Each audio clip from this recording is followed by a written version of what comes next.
Preservation of Pharaoh's body. Imagine this. A king so arrogant, he looked Moses in the eye and said, "I am your Lord, Most High."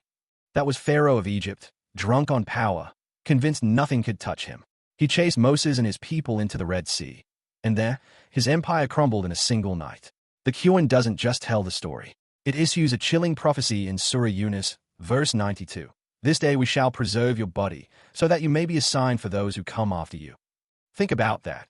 1,400 years ago, in a book revealed in the deserts of Arabia, we're told Pharaoh's body won't just vanish like any other corpse.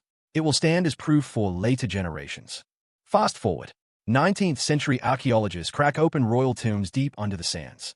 And there he is, the mummy of Ramesses II, or as many scholars suggest, Meneptah, skin leathery but intact, ribs preserved, wrapped and rewrapped, lying now under bright museum lights in Cairo. We live in an age where millions of tourists line up every year, smartphones in hand, staring into the face of the man who taunted a prophet. That's the prophecy realized, a body turned into a billboard. Not for his glory, but as a caution, a frozen reminder that power fades, but truth endures. And here's the haunting part. Pharaoh wanted history to worship his monuments. Instead, the world gazes at his corpse as evidence, not of his life, but of his fall. Iron and technological use. Pause for a second and picture the world around you. The phone in your hand, the car in the street, the steel skeleton of every skyscraper on the skyline. They're all held together by one element, iron. You could almost say modern life runs on it. Now here's the wild part.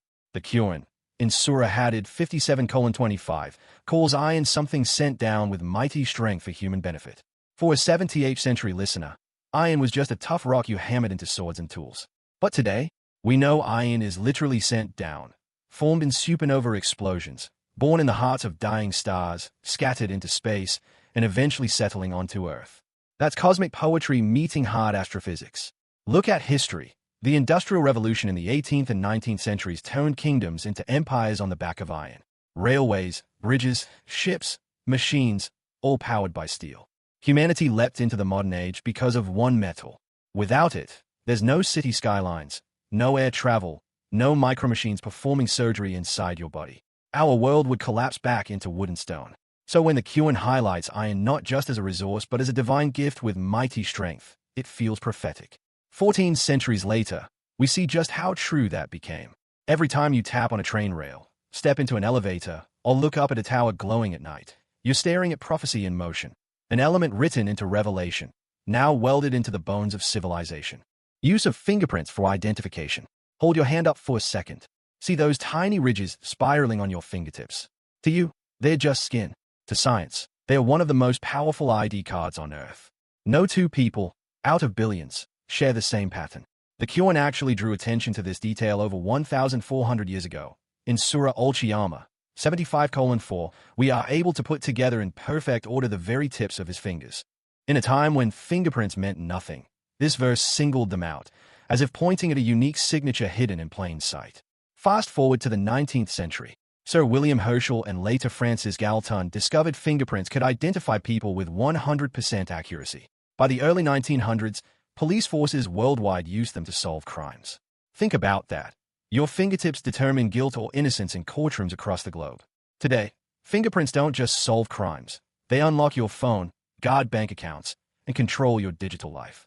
Face ID and thumbprint scanners are the heirs of that ancient detail. Every tap you make on a touchscreen is basically a prophecy realized. And here's the twist. The verse isn't just about physical design, but about recreating us exactly as we were, even down to the smallest ridges. The idea that nothing about us is random, not even the art etched into our skin.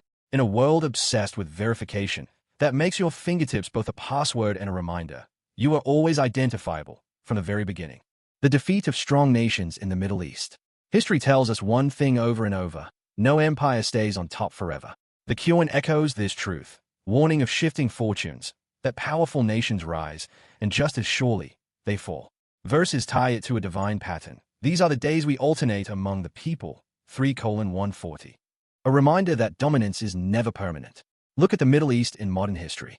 For centuries, it was carved up by giants, the Ottoman Empire, French, British, later even Soviet and American influence.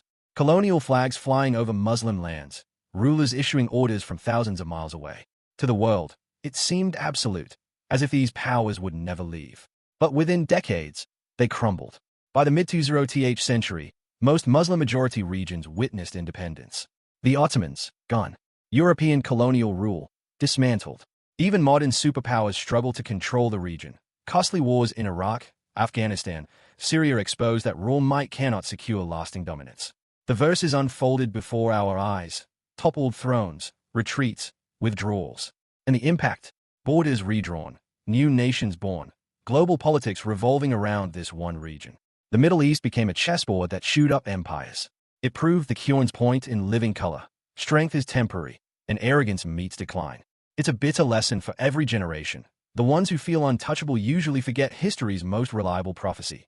Nothing built on raw power is safe forever. Discovery of oil in Arabia. Picture the Arabian desert just a century ago. Endless dunes, villages surviving on dates, camels, and trade caravans.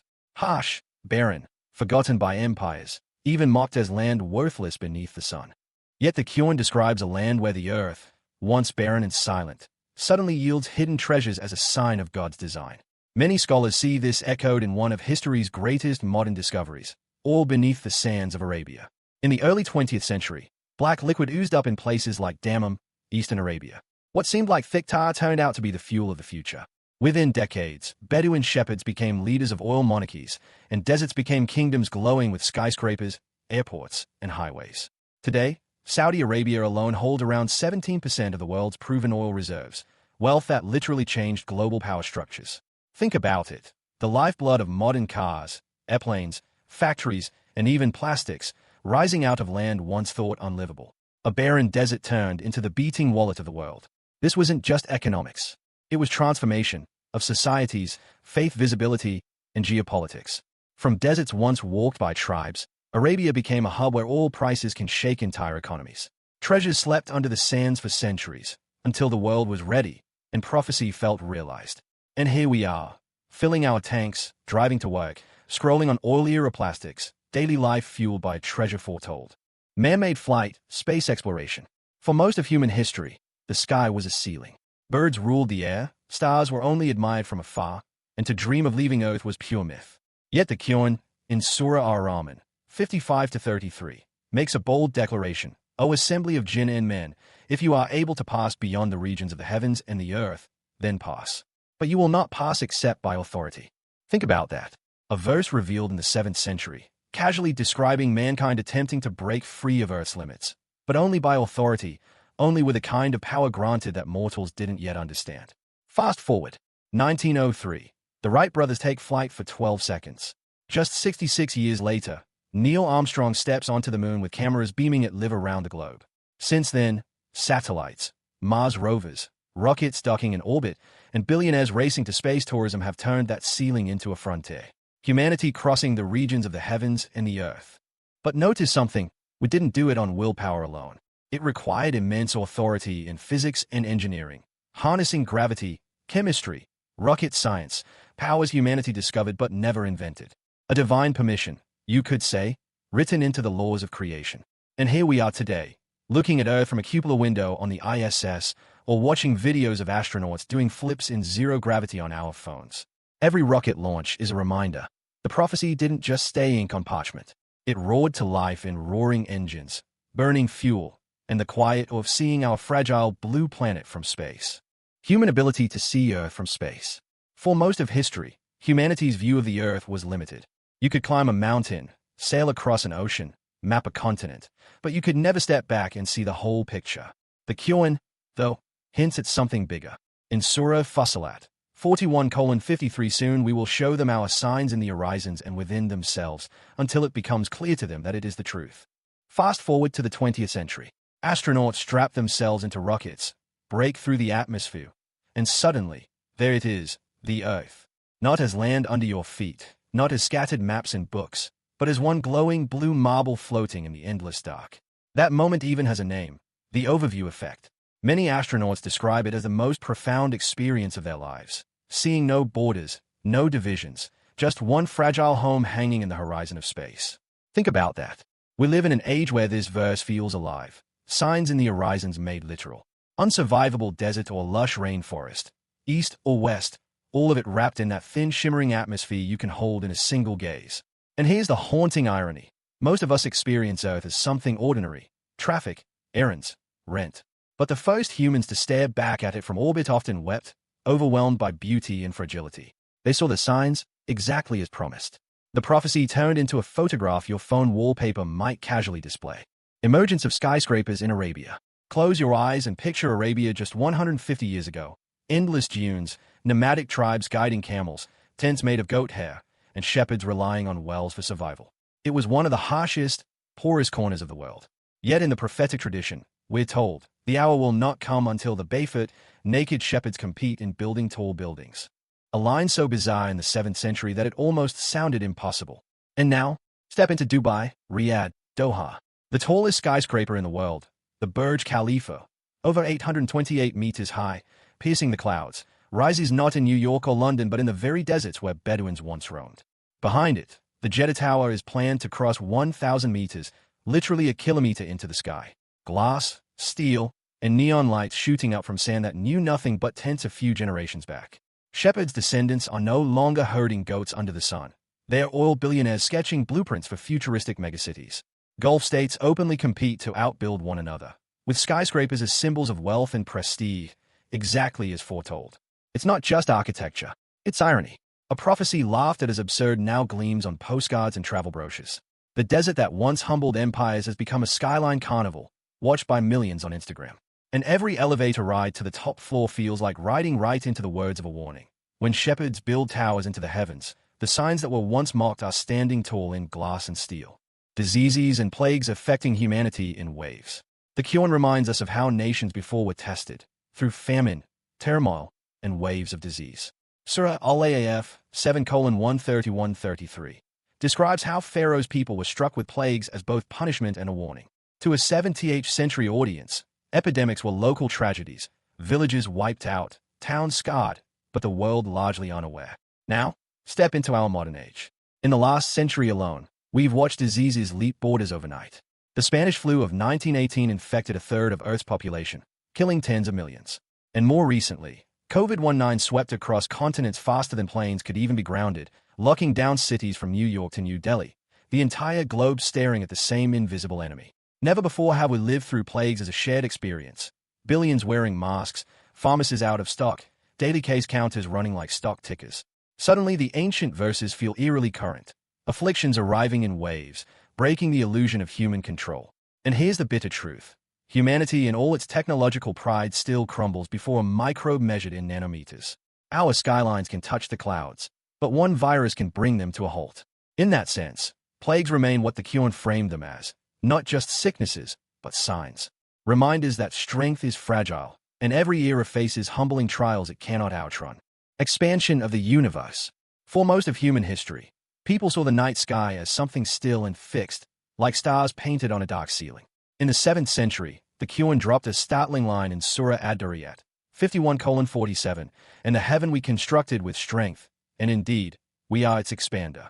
Expander, a word that made little sense at the time. The heavens were thought eternal, unchanging. But in the 20th century, a telescope changed everything. In 1929, Edwin Hubble discovered that galaxies weren't static, they were racing away from each other. The universe itself was stretching, like dots on the surface of an inflating balloon. Since then, physics has confirmed it. Space is expanding faster than we can fully comprehend. Current estimates suggest the visible universe spans 93 billion light-years across, and it's still growing. Every second, entire galaxies drift farther apart in silence. And here's the awe-striking part. What sounded to 17th century ears like poetic mystery turns out to be scientific fact. The sky isn't a roof nailed in place. It's alive, dynamic, expanding at cosmic speed. So the next time you look up at the stars, remember, you're staring at prophecy written in motion.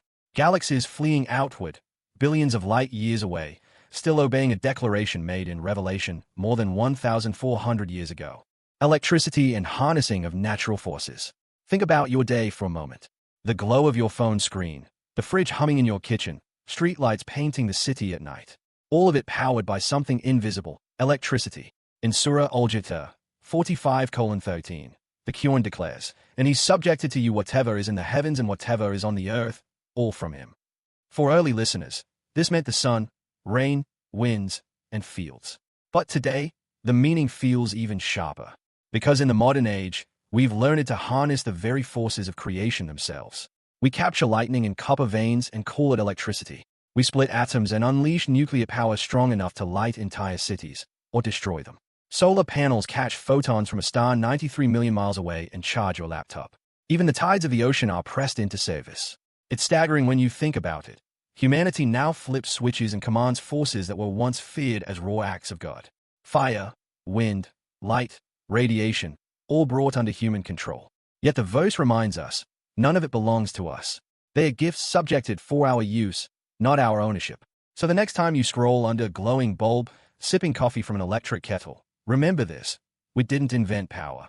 We only tapped into what was already waiting, quietly, in creation, a fulfillment of words spoken 14 centuries before the first light bulb ever flickered. Cloning and genetic manipulation. There's a verse in the Qur'an where Satan boasts, "I will command them, and they will change the creation of Allah." Surah An-Nisa 4:119. At the time, it might have sounded like superstition. How could human beings truly alter creation? We could cut, build, reshape, but never rewrite life itself. Enter the modern lab. In 1996, the world met Dolly the sheep, the first cloned mammal, made not by nature but by human hands. From that moment, the line between what we discover and what we create began to blur. Today, with CRISPR and gene editing, we can snip strands of DNA like text in a document. We talk about designer babies, crop genetics, even reviving extinct animals. It's breathtaking and unsettling. We've gone from planting seeds in dirt to rewriting the code of life at the cellular level. And for the first time in history, humanity isn't just shaping the environment. We're tinkering with the blueprint of creation itself. Now pause and connect that with a verse. 14 centuries ago, a warning of humans trying to alter what was divinely set. And here we are, literally holding the alphabet of life in test tubes. The question this prophecy leaves us with isn't just, can we do it? It's the deeper one, should we? Internet global information spread. 14 centuries ago, the Qur'an described reality with a striking phrase in Surah Yunus, 10 hours 61 minutes. There is no small or great thing, but it is recorded in a clear record. In the past, people thought of that record as divine tablets unseen by human eyes. To a 17th century listener, the idea that everything, down to the smallest act, could be stored felt purely spiritual. But look around today. We live inside that prophecy's echo. Every photo you upload, every message you send, every checkout at the supermarket, logged. Nothing is small anymore. Nothing is hidden. The internet has become humanity's clear record, an endless memory that never forgets. Your childhood email accounts still exist in dusty servers. Your search history, archived. Billions of terabytes circling in cloud storage, so vast that by 2025, global data created each year is expected to hit 175 zettabytes. To put that in perspective, that's like stacking DVDs 3 times the distance between the Earth and the Moon. And here's the haunting irony. We built this system ourselves, but many already feel trapped by it. Job applications, passports, bank accounts, even your fingerprints on a phone scanner. Everything mapped, tracked, and retrievable with a few keystrokes. The Qur'an's reminder wasn't just about accountability in the hereafter. It foreshadowed a world where no act is small, no record lost. For believers, it's a divine warning. For everyone else, it's an eerie realization. Prophecy now sits behind every scroll bar and search engine. Communication across the world. If you lived in the 7th century, gathering the world instantly would sound like fantasy. Back then, even a letter to the next town could take days. The Qur'an, in Surah Yasin 36:51, paints this striking image. When the trumpet is blown, they will come to him from all directions. For believers, it's about the day of resurrection. But generations of interpreters also saw a symbolic layer here. Humanity suddenly summoned, drawn together in one universal call. Now step into our century. What used to be unthinkable is normal. A push notification and millions move. A single broadcast, the moon landing, 9/11, a World Cup goal, and billions watch in real time. Satellites orbit above, fiber optic cables pulse under oceans, and with one viral clip, villages in Africa, apartments in Tokyo, and offices in New York see the same thing at the same second. Think about it. We no longer wait weeks for news, we gather instantly. Twitter trending hashtags become today's trumpets, pulling whole nations into one conversation. Live streams unite funerals, weddings, protests, prayers. Humanity compressed into a single digital plaza. So when the Qur'an describes a moment where one call summons us from all directions, it resonates now more than ever. Our devices buzz, Our screens glow, and the whole world arrives, as if prophecy rewrote itself into the code behind your Wi-Fi. What was once unimaginable is now your Tuesday morning scroll. Rapid spread of immorality and shamelessness. The Qur'an and prophetic traditions warned of signs before the end. A rising tide of shamelessness, lewdness, intoxication, arrogance, behaviors once hidden becoming open, public, even celebrated. In earlier centuries, such things existed, yes, but they stayed in shadows, whispered at the margins. Now, it's a global export. A billion-dollar pornography industry bigger than Hollywood. Casinos and betting apps in your pocket, turning addiction into entertainment. Entire ad campaigns teaching us to laugh off intoxication and glorify excess. Social media platforms monetizing human vanity, turning pride, envy, and exposure into engagement metrics. Think about it. What was once scandalous is now served as content. What used to be behind closed doors is one click away for a 12-year-old. We live in an age where algorithms don't just spread shamelessness, they reward it. And here's the bitter truth. Societies call this freedom, but the Qur'an described it as a descent. A prophecy that sin once hidden would walk proudly in daylight. Exactly what we scroll through on a Tuesday afternoon feed. The question this prophecy presses on us is simple. Are we the ones watching it unfold, or the ones fueling its spread? Because either way, the warning has already come alive. Morality hasn't just slipped quietly. It's streaming, trending, billboard-sized. A perfect mirror of words spoken 14 centuries ago.